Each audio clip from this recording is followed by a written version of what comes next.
ओम नमः शिवाय। मैं हूं एस्ट्रोलॉजर के सिन्हा और मैं अपने यूट्यूब चैनल पर आप सभी का हार्दिक स्वागत करता हूं।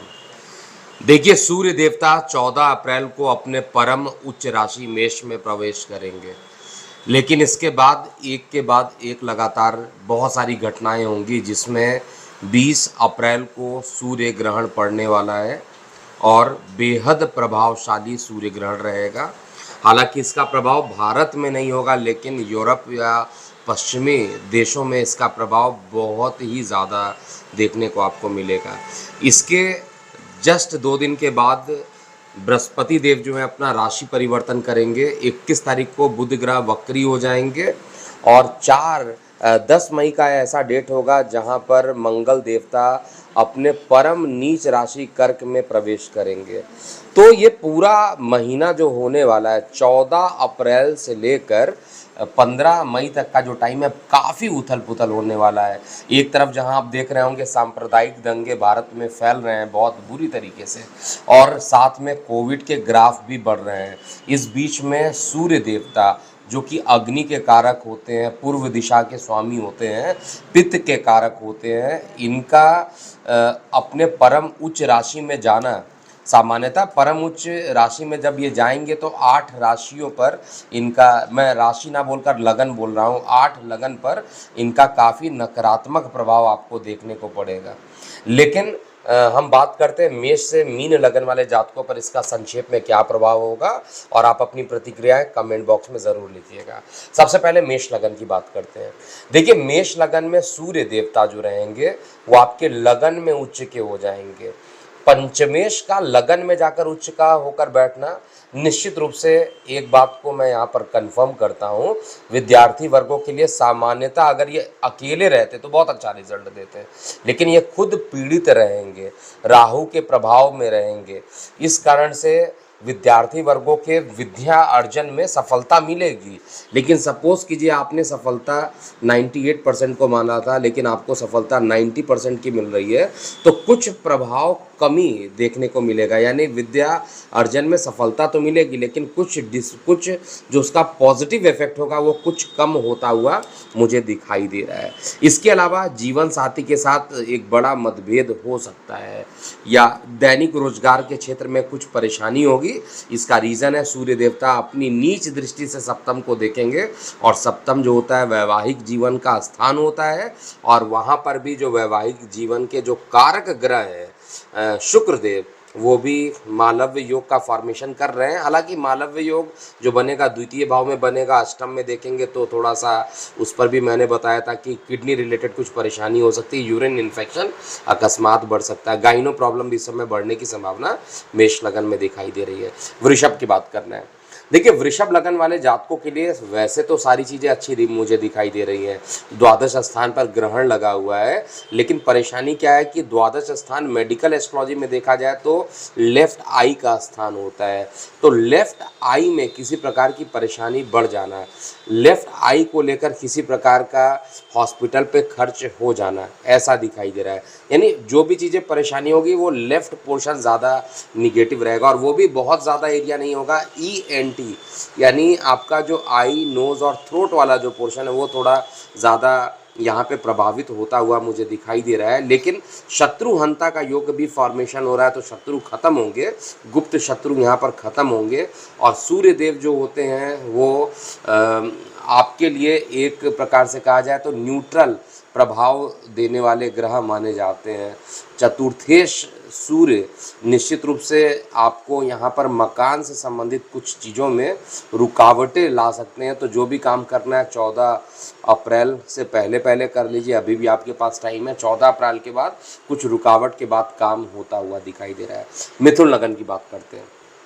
देखिए मिथुन लगन में जो ग्रहण पड़ रहा है और सूर्य का जो राशि परिवर्तन हो रहा है, उच्च के सूर्य रहेंगे, ये सभी घटनाएं जो होंगी एकादश स्थान पर होगी। एकादश स्थान इनकम का स्थान होता है और इनकम के स्थान पे अगर सूर्य देवता पहुंच जाते हैं तो गर्भवती महिलाओं के गर्भ हानि का योग बना देंगे, मानसिक तनाव अकस्मात तीव्र हो जाएगा और छोटे भाई बहनों के साथ किसी प्रकार का मतभेद होना ये भी मिथुन लगन में दिखाई दे रहा है।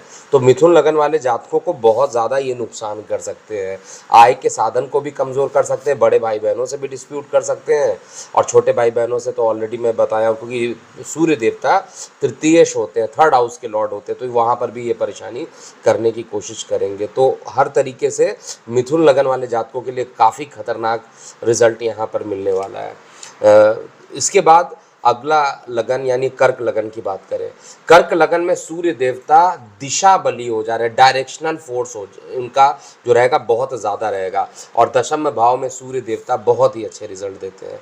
सूर्य देवता उच्च के रहेंगे, अभी आपके धन के मालिक हैं और गवर्नमेंट से रिलेटेड ये काम करते हैं। तो गवर्नमेंट से रिलेटेड अगर ये काम करते हैं और धर्म के मालिक हैं तो धार्मिक क्षेत्रों से संबंधित आपको अच्छे परिणाम ये दे देंगे, इसमें कहीं पे भी कोई डाउट नहीं है।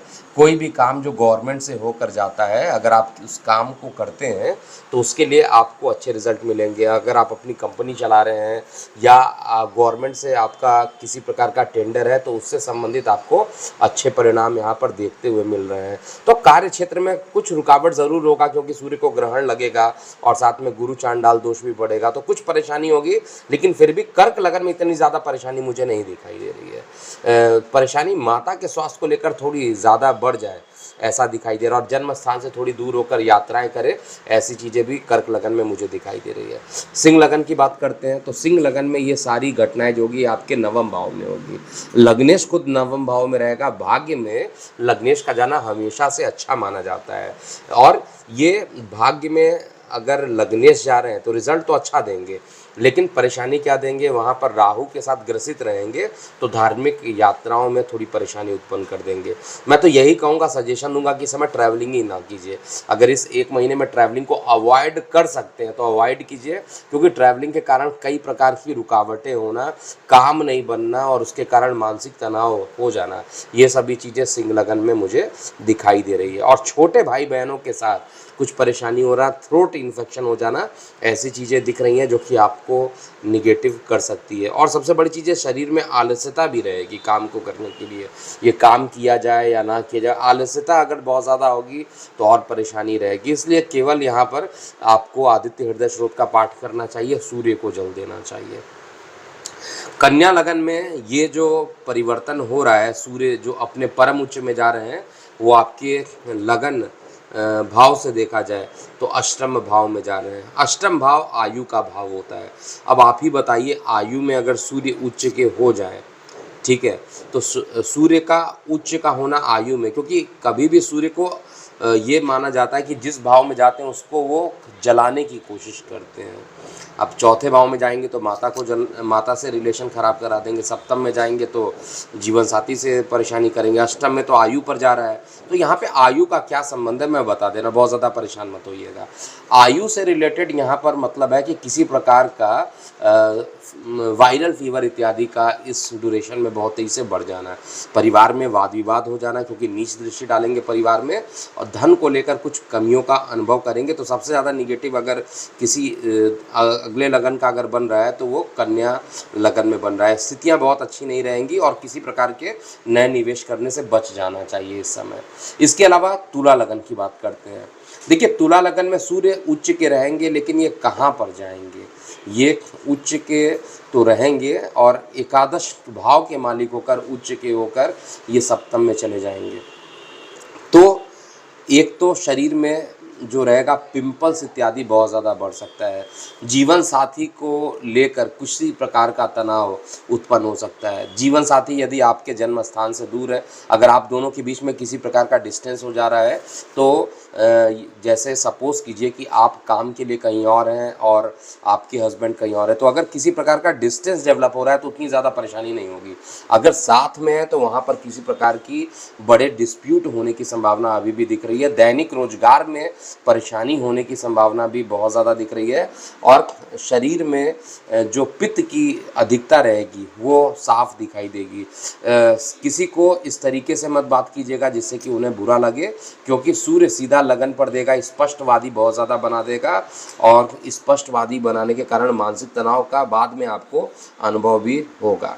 तो दैनिक रोजगार के लिए भी अच्छा नहीं है। ओवरऑल बहुत अच्छा रिजल्ट तुला लगन में यहाँ नहीं दिख रहा है। बहुत संभावना बनती है कि आय के क्षेत्र में या बड़े भाई बहनों से भी कुछ वाद विवाद होने की संभावना बढ़ जाए। लेफ्ट हैंड या लेफ्ट पोर्शन थोड़ा ज़्यादा प्रभावित रहेगा। वृश्चिक लगन की बात करते हैं। देखिए, वृश्चिक लगन की अगर बात करें तो सूर्य देवता यहाँ पर शत्रुहंता योग बना रहे, बहुत अच्छा है। वृश्चिक और वृषभ ये दोनों ऐसे लगन बन रहे हैं जहाँ दोनों जगह शत्रुहंता योग का फॉर्मेशन हो रहा है। शत्रुहंता होने के कारण सबसे ज़्यादा फायदा लीगल केसेस में होगा। अगर किसी प्रकार का लीगल केस चल रहा है तो उसमें आपको पॉजिटिव रिजल्ट आता हुआ दिखाई देगा, क्योंकि छठवें घर में ये ग्रहण लगेगा। अब रोग पे ग्रहण लगेगा तो रोग खत्म हो जाएंगे, शत्रु पे ग्रहण लगेगा शत्रु खत्म हो जाएंगे, तो रोग ऋण शत्रु खत्म हो जाएगा, इसमें कहीं कोई दिक्कत नहीं है। लेकिन आपका जो पंचमेश अर्थात जो संतान का मालिक है वो भी छठवें भाव में आ जाएगा और विदेश को देखेगा। तो दो बातें यहाँ पर निश्चित रूप से हो सकती है, या तो आप संतान को लेकर, परिवार को लेकर एक लंबी दूरी की यात्रा पर जाएंगे, नहीं तो संतान को लेकर किसी प्रकार की स्वास्थ्य की जो परेशानियां हैं वो बृहस्पति के छठवें घर में जाने के कारण अकस्मात उत्पन्न हो सकती है। तो या तो यात्राएं होंगी या तो हॉस्पिटलाइजेशन का किसी न किसी प्रकार का खर्च हो सकता है, बेहद ध्यान दीजिएगा। और बाकी शत्रुहंता योग बना है तो आपका हेल्थ निश्चित रूप से यहाँ पर ठीक रहेगा। धनु लगन की बात करें तो धनु लगन में ये योग बहुत ही खराब बन रहा है। अगर ये खराब बन रहा है तो मैं खराब ही बोलूँगा, क्योंकि पंचम में जाकर ये योग बन रहा है। सूर्य देवता उच्च के रहेंगे, हालांकि नवम त्रिकोण के मालिक जो रहेंगे पंचम त्रिकोण में रहेंगे। एक प्रकार से कहा जाए, सामान्य रूप से देखा जाए तो हमेशा ही अच्छा रिजल्ट देते हैं। तो धार्मिक चीज़ों में इन्वॉल्वमेंट से अच्छा रिजल्ट देंगे, यात्राओं से अच्छा रिजल्ट देंगे। लेकिन अगर आप धार्मिक कार्य नहीं कर रहे हैं, आप यात्रा नहीं कर रहे हैं, तो ऐसे कंडीशन में आपको मानसिक परेशानी बहुत तेजी से बढ़ेगी। गर्भवती महिलाएं तो गर्भहानि का योग पूरा पूरा बनता है। और सूर्य उच्च के हो जाए पंचम भाव में तो निश्चित रूप से आप समझ लीजिए कि यहाँ पर राहु के साथ पीड़ित और शनि की भी नीच दृष्टि, तो माइंड जो रहेगा वो बहुत ज़्यादा डिसीजन लेने के लिए अच्छा समय नहीं रहेगा, खराब समय रहेगा। जो भी काम करेंगे उसको जल्दी ख़त्म करने के चक्कर में परेशानी होगी। इस समय किसी प्रकार का निवेश मत कीजिए। ये समय आपके लिए उतना ही अच्छा हो सकता है, मैं कंडीशन अप्लाई कर रहा हूँ, ये उतना ही अच्छा हो सकता है, लेकिन कंडीशन क्या है कि आपको धार्मिक कार्यों में बड़ी अभिरुचि बढ़ानी पड़ेगी। आपको ओम नमो भगवते वासुदेवाय द्वादश अक्षर मंत्र का जाप करना चाहिए। आपको लक्ष्मी नारायण मंदिर में जाकर पूजा करनी चाहिए। अगर आप इन चीज़ों में इन्वॉल्व होते हैं तो ये समय आपके लिए सामान्य से अच्छा हो जाएगा और भाग्य का भी सपोर्ट मिलेगा और संतान से संबंधित जो परेशानियां होने वाली है वो परेशानी भी रुक जाएगी। मकर लगन की बात करते हैं। देखिए, मकर लगन में जो ये कंडीशन बन रही है, उच्च के सूर्य जो रहेंगे वो आपके चतुर्थ भाव में रहेंगे। मेडिकल एस्ट्रोलॉजी में चतुर्थ भाव लंग्स का होता है, कुछ हार्ट का भी पोर्शन होता है। इसमें शनि की नीच दृष्टि ऑलरेडी आपको हार्ट से रिलेटेड या लंग से रिलेटेड ऑलरेडी परेशानी दे चुकी होगी। अब सूर्य उच्च के हो जाएंगे और सूर्य मारक ग्रह अष्टम के मालिक जो है जाकर उच्च के हो जा रहे हैं, तो परिवार में जो है किसी ना किसी प्रकार का विवाद देखने को मिलेगा। या अगर आप परिवार से थोड़ा दूर चले जाते हैं, किसी ट्रैवलिंग पे निकल जाते हैं, तो वो ये जो टाइम रहेगा वो आपके लिए उतना ही अच्छा रिजल्ट देने लगेगा। तो ओवरऑल कहा जाए कि केवल अगर परिवार से दूर रहते हैं, अगर आप जन्म स्थान से दूर रहकर कहीं जाकर काम करते हैं तो उतना ही अच्छा रिजल्ट देगा। अगर आप जन्म स्थान पर हैं तो मकान से संबंधित यानी प्रॉपर्टी संबंधित किसी प्रकार की परेशानी हो सकती है। वाहन चलाते समय बहुत सावधानी रखिए, क्योंकि अष्टमेश जो है वो वाहन वाले पोर्शन पर है और उच्च का है और ऑब्स्टेकल्स उच्च के हैं, तो अभी उच्च की कठिनाइयों का सामना भी करना पड़ सकता है। विशेष रूप से कहा जाए तो न्यायिक मामलों में भी कुछ रुकावट देखने को मिल सकती है। कुंभ लगन की बात किया जाए तो सेम कुंभ लगन में भी है, क्योंकि कुंभ लगन में जो सूर्य देव रहेंगे वो निश्चित रूप से सप्तम स्थान के मालिक होंगे और सप्तमेश होकर ये आपके पराक्रम स्थान पे जा रहे हैं, तृतीय भाव पे जा रहे हैं, तो छोटे भाई बहनों से वाद विवाद होना, जीवन साथी के साथ विवाद होना, दैनिक रोजगार के क्षेत्र में कमी का अनुभव करना, मन अशांत रहना, और साथ में जो भी आप अटेम्प्ट कर रहे हैं, मेहनत इतना कर रहे हैं लेकिन आउटपुट कोई आएगा नहीं, तो आपको अंदर से थोड़ी सी जो सेल्फ मोटिवेशन होता है वो उसकी ज़रूरत पड़ेगी। खुद आपको अपने आप को मोटिवेट करना पड़ेगा। धार्मिक क्रियाकलापों में आपको ज़्यादा इन्वॉल्व हो जाना चाहिए जिससे कि निगेटिव ना रहे, नहीं तो सूर्य यहाँ पर आलस्य तो देंगे ही, साथ में गले में भी इन्फेक्शन तगड़ा दे देंगे। अंतिम लगन की बात किया जाए अर्थात मीन लगन के लिए, तो मीन लगन वाले जातकों के लिए ये जो परिवर्तन हो रहा है वो सेकंड हाउस में हो रहा है, और इसमें दो इम्पॉर्टेंट चीज़ है। एक तो सूर्य जो है छठवें घर का मालिक होकर गले में जाकर बैठ गया, परिवार में जाकर बैठ गया, तो गले से इन्फेक्शन होना, परिवार से दूरी बना देना, और साथ में लग्नेश भी अष्टम को देख रहा है। तो बहुत ज़्यादा संभावना है कि इस समय अगर आप ध्यान नहीं दीजिएगा तो हॉस्पिटलाइजेशन तक के नौबत आ सकते हैं मीन लगन वाले जातकों के लिए। वायरल फीवर का अकस्मात बढ़ जाना, गले में परेशानी उत्पन्न होना, ये सभी चीज़ें हेल्थ इश्यूज मुझे ज़्यादा दिखाई दे रही हैं मीन लगन वाले जातकों के लिए। अगर हेल्थ पर आप अपना कमांड रख लेते हैं, अगर आप अपने हेल्थ के प्रति सचेत हो जाते हैं, तो आपका जो टाइम रहेगा वो जो निगेटिव टाइम है वो पॉजिटिव टाइम में कन्वर्ट हो जाएगा। क्योंकि सामान्यतः यहाँ पर यही दिख रहा है कि रोग को लेकर गले में गए और लग्नेश को लेकर अष्टम में चले गए, ये दोनों इंडिकेट कर रहा है कि आने वाला जो समय है वो स्वास्थ्य से संबंधित पीड़ा होना, परिवार में किसी लोगों का हॉस्पिटलाइजेशन होना, ऐसा भी मीन लगन वाले जातकों में अभी भी दिखाई दे रहा है, जिसके कारण मानसिक तनाव होगा। और सूर्य उच्च के रहेंगे और गला अगर बहुत तेज हो गया तो उसमें और परेशानी बढ़ जाएगी। तो ये था पूरा उच्च के सूर्य का प्रभाव प्रत्येक लगन पर। आप अपनी प्रतिक्रियाएं कमेंट बॉक्स में लिखिएगा। अभी के लिए इतना ही। मैं हूं एस्ट्रोलॉजर के एम सिन्हा। ओम नमः शिवाय।